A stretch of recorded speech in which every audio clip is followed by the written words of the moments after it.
இப்போ பால் கொதிச்சுட்டு நம்ம கரைச்சி வச்ச கஸ்டர்ட் பவுடரை உள்ளே சேர்த்துக்கலாம்.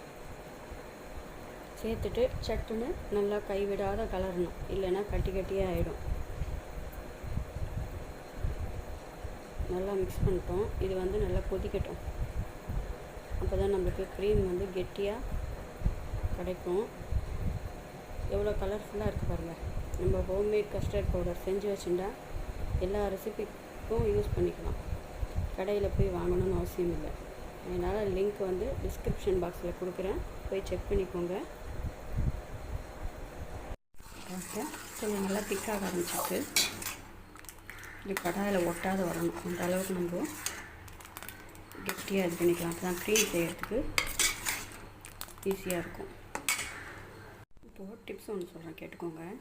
எப்போவுமே கஸ்டர்ட் பவுடரை வார்ம் மில்கில் தான்